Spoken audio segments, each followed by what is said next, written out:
Once your family and friends hear that you're going to Walt Disney World, everybody is going to start sharing all of their experiences about trying to get dining reservations.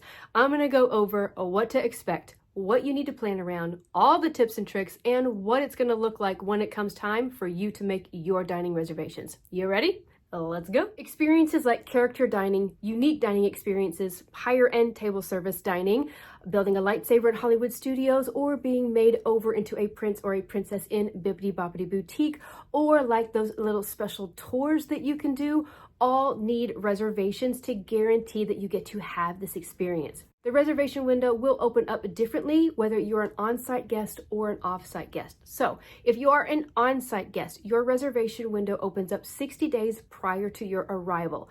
You are going to be able to make those reservations for your entire trip up to 10 days out.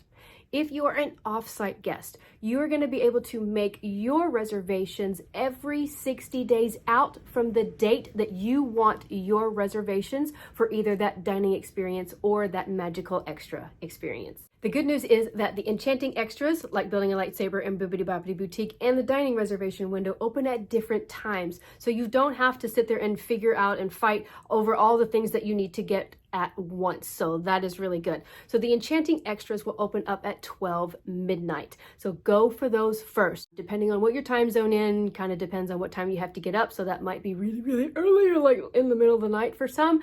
For me, it's not too bad because it's only 11 p.m. for where I am. But the dining reservations, those will open up at 6 a.m. Eastern time. Sometimes they will open up a little bit earlier, like 5:45 a.m., but not always. For me, it's usually been pretty consistent where it opens up at 6 a.m. on the dot Eastern time. You remember how I said that on-site guests get that 60-day window open and 10 days out? Well, if you have hard to get dining reservations on your list, then make those hard to get dining reservations toward the end of your trip. You're going to have a much better chance at snagging those like Cinderella's Royal Table, Hoop-de-Doo Review, Ohana Breakfast, stuff like that, Space 220. Those you're going to have a much better chance at scoring those reservations later in your trip. Try to be open to a time frame of when you want to eat instead of one exact time slot in particular, because that will just give you a much better chance at being able to get a reservation for what you want. Also know that it's going to be a little bit easier for you to get dining reservations at off eating times. So like that smack dab in the middle of lunch, 11 or 12 is going to be harder. Right smack dab into dinner, which is like 6:30, 7:30 is going to be hard to get. So just see if you can move your time frames just a little bit and be a little bit flexible in that, and that will give you a much better chance at snagging those reservations that you want. And if your dining locations are more important to you than the absolute days that you have to be in the park, then you are going to be able to see at a glance what dining locations have availability for an extended period of time. So let me show you what that looks like in the app. And by the way, in the app is going to be a lot quicker and easier for you to snag dining reservations like one after another. Once you're in the app, you're going to be able to do this two ways, and I'm going to show you both of the ways. But I do suggest getting in the app before it's actually time to make your dining reservations and play around with what it feels like, what it looks like, so you can figure out what is a little bit more comfortable for you, and so it's not so foreign to you on the morning that you need to try and make those reservations. If you are an on-site guest, you do need to make sure that your reservation is linked in your My Disney Experience account. That is going to tell the system that you have an on-site reservation and you're going to be able to make those reservations at that 60-day point up to 10 days out. Open your My Disney Experience account. From here at the bottom of your screen, you're going to push the plus sign. A pop-up menu is going to come up from the bottom. You're going to tap Check Dining Availability. On the next screen, then you're going to pick how many people are in your party. Select the date that you want to make the reservation for. Then you can pick either all of the time slots throughout the day, or you can pick a time frame, which is breakfast, lunch, or dinner. So pick one of those time slots. On the next screen is going to list everything in alphabetical order that has dining reservations on the date that you picked. Under each dining location, you are going to see times that are available. It is only going to show you 4 time slots. Slide them to the left a little bit to see if there are extra time slots for you to be able to look at. And if there are, just tap it and it'll show you all of the time slots that are available for the time frame that you picked. If you want to see multiple days with the multiple time slots, then all you have to do is underneath the times, tap check availability for multiple days. Then you're gonna tap a start date and an end date, and then tap next. On the next screen, it's gonna show you all of the multiple dates and days that have availability and the time slots that you were looking for. And then the second way that you're going to be able to do this is open your My Disney Experience account, tap the search icon at the bottom of your screen. Then you're going to type in the location that you want. It's going to bring up that location on the next screen. You're going to slide left a little bit and then push reserve dining. On the next screen, then you're just going to follow the prompts, just like I said earlier about putting how many people in your party, the time frames, checking multiple dates at one time, and all of that. But just so that you know, you have the different options of either scrolling through all of them or just typing in exactly what you want and it bringing you to that specific dining location and trying to get reservations that way. Now, I will say, when it comes to those magical extras, is what I call it, or the enchanting extras, it's a lot easier to do that actually on your laptop than it is on your phone. I have had times where it wouldn't load or it wouldn't show me any availability or anything, but whenever I moved to my laptop, everything worked fine. So just in case you come up with that specific scenario when you're trying to get those like Bibbidi Bobbidi Boutique or building a lightsaber, move to your laptop and just type in the search bar at the top of your My Disney Experience account what exactly that you're looking for, and then tap it, and then you're going to be able to try and get those reservations and then go through the prompts. Also know that you do need to have a credit or debit card ready to be able to hold those reservations. It will be a lot faster if you put a credit or debit card in your My Disney Experience account under your profile. So all you have to do is just like click buttons and just go one from the next. It's going to take a little bit more time if you have to enter in that credit card every single time after you make a reservation. Only certain reservations need to be prepaid before you're going to be able to book them, and that is going to be things like Cinderella's Royal Table, Hoop to Do Review, any of the firework packages in Magic Kingdom. You're building a lightsaber, now needs to be prepaid before you go. So just make sure that you know the things that you need to prepay for versus just having that credit or debit card in your My Disney Experience account to hold that reservation. And the reason that you need a debit or credit card is if you do not show up for a dining reservation, Disney will charge you $10 per person for a no-show fee. If you happen to be in the parks the day of and things are not going according to plan, or you just decide that you're not hungry, you are able to cancel your dining reservations in the app up to 2 hours before the time of your dining location without being charged that $10 per person. So that is a good thing and a new update that they have made within the My Disney Experience app. Now that we've gone through all the logistics and all of the basics that you need to know about making those dining reservations and a few tips and tricks in here, let's go into all of the Disney Crazy Brain information. Now, if you follow me on Instagram, this is where I dive deep in my stories normally about giving you all of the different scenarios that you need to know or things that you come across whenever it comes to different things in the parks, because every family tours Walt Disney World differently. So first, if you do not get a dining reservation that you want, all is not lost. You can, number one, sign up for watch services. So there are things like Mouse Dining and Mouse Watcher. Now, if you sign up for these, there are free levels and then there's also paid levels. So know the difference. Usually with the free level, you only get like a certain amount of alerts and you will only get the alert through an email. And why this is important is the minute that you get an alert with these different services, you have to jump on that special link to bring you to the open reservation. Otherwise, you'll lose it. So those kind of can be a little nerve-wracking, but if you get the paid services from those specific services, then you'll get a text and it's usually a lot faster. But know that whenever you get an alert from either of those services, that you need to jump on it as soon as you get the alert. Also know that people change dining reservations all the time. So throughout that time up until you arrive, even until like the day of, keep watch, keep checking, keep trying. You're sitting down at night watching TV, get in your app and just play with it and just see if anything has opened up. Another really good time to check to see if anything has opened up is 24 hours prior to when you want the reservation. You used to have to cancel your reservation 24 hours before you got penalized, but now it's 2 hours. But still, the trend still keeps happening that people are changing and moving around things at that 24-hour point. So within that 24-hour point until you want it is also a really good time to keep checking to see if anything opens up before it's actually time for that dining reservation that you want. Another option that you have is what's called the walk-up wait list, and I will leave exactly what that means and how that works linked in the description box below. But it essentially is, if the location on the day of that you're in the park has openings, then it's like a virtual hostess. I will say though, for some of like those really popular locations, you need to be in the app like as soon as the location opens, because those walk-up waitlist times usually will fill up pretty quick. So, but that is just another option that you have like the day of in the parks. And you can also just go up to the podium and also ask if there is any availability, because sometimes locations do leave slots open just for that reason, just for those walk-up guests that ask if there is anything available. For Disney being a family-oriented place, when it comes to dining with larger parties, it's a lot harder to start getting reservations when you start getting more than 6 guests in your party. So this is what I suggest. Split up your parties.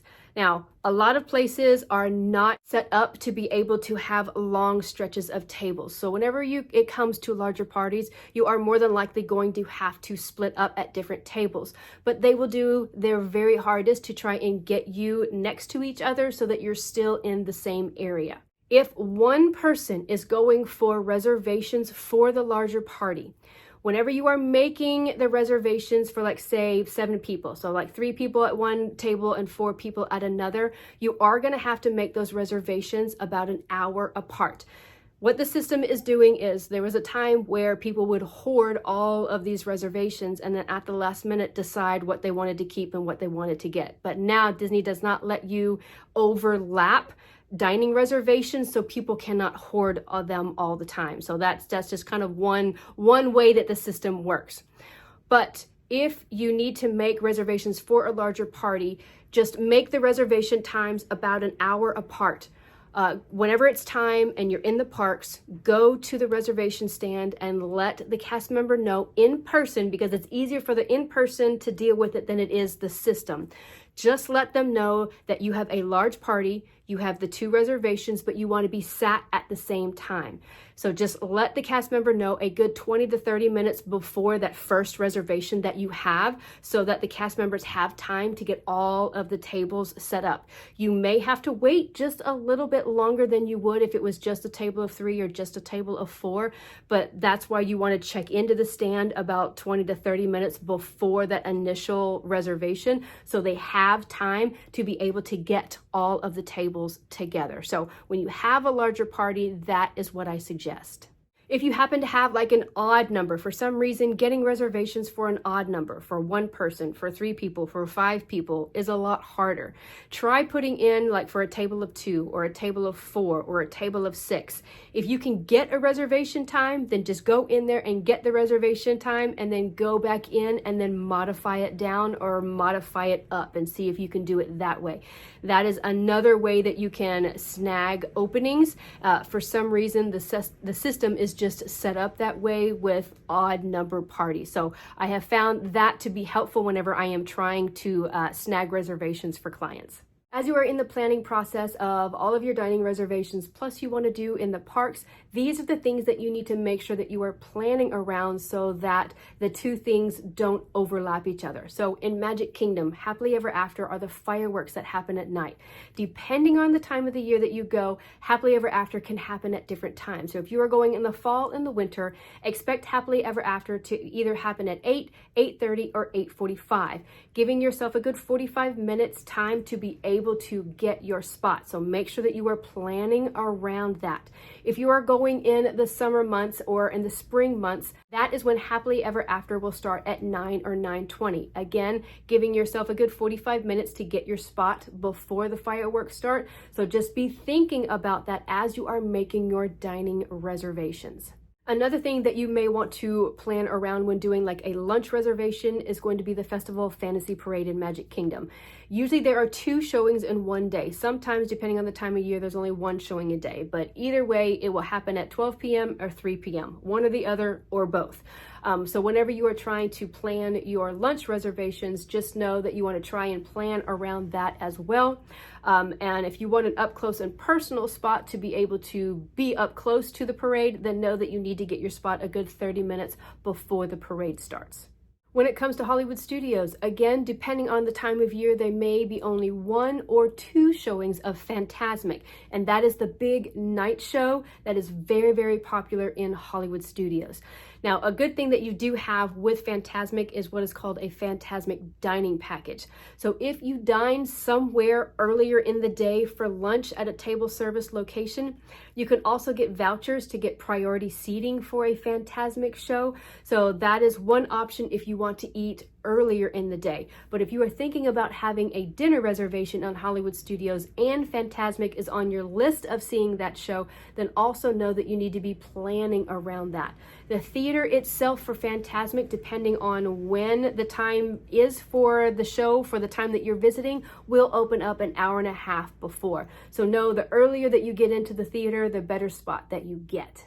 Lastly, something that you need to be looking for if you are going like the second week of August all the way up until Christmas time are those holiday parties. Mickey's Not So Scary Halloween party will happen in the fall. Mickey's Very Merry Christmas party will be happening in the winter time. Magic Kingdom on those party nights will close at 6 p.m. So you need to make sure that you are not making a dinner reservation at night for dinner during those parties if you do not have a party ticket. And if you do have a party ticket, I do suggest that you do not waste party time on a dinner reservation. Those parties have way too much to do in a very, very short amount of time. So just make sure that if you have a trip in August, September, October, November, or December, that you are paying attention to when those party nights are and not scheduling your reservations during a party time. If you are making dining reservations that are going to be at another location than where you're planning to be at one point in the day, make sure that you are mapping out the most efficient way to get to your dining reservation. So if you're going to be in a park during the day and then you're going to go to another resort and have a dining reservation, make sure that you are mapping out how to get there and also knowing how long it is going to take you to get there. If you are using the bus system, you need to make sure that you are giving yourself a good 45 minutes to an hour. If you are using the monorail system, you need to give yourself a good 30 minutes. If you are using the Skyliner, you can give yourself a good 15, 20, 30 minutes. Usually the Skyliner is pretty quick if you're using that as your mode of transportation. But just know that if you are making your reservations at a different location than where you're going to be earlier in the day, that you are trying to figure out the most efficient way of how to get there. When it comes down to actually getting the reservation and being in the park on that day, know that you can check in your My Disney Experience app. I will say that you do need to be in close proximity whenever you want to check in, because there's a chance, number one, that you could get called as soon as you get checked in, and if you're not there to hear your name, then they will go on to the next guest, and then you may have to wait longer. So make sure that you're not too far away if you do check in on the app. It's also a good idea to make sure that you are checking in 20 minutes before your time to make sure that you get sat at when your time slot is. Just because you have a time slot of when you got your reservation does not mean that you're going to sit at that exact time. So being there and checking in at that 20-minute mark before your reservation gives you a better chance of sitting and eating at the time that you were expecting to eat. And if you're trying to plan other things around your dining reservation, know that a dining reservation is going to take a good hour and a half of just sit down eating time. If you're going to take into account like how long it may take for you to wait for you to get your table, then for a dining reservation, I would account about 2 hours worth of time before you start scheduling other stuff around it. Trying to keep all of your must-dos and all of your dining in one place so that everything flows can be a little frustrating. And I now have my newly released printables for you, whether you're staying off-site, driving in, on-site, flying in, whatever the case may be. If you have dining plan or non-dining plan, I have a printable packet for you. I will leave those in the description below if you are interested and looking at trying to keep all of your Disney planning all in one place. If this video was helpful, please give it a thumbs up because that lets me know that I'm giving you the information that you're looking for and that it's helping. Consider subscribing as I break down Walt Disney World Resort planning in the parks and then all of the Disney Crazy Brain information that you need for your upcoming trip. My name is Terry with Creating the Magic. Have a magical day.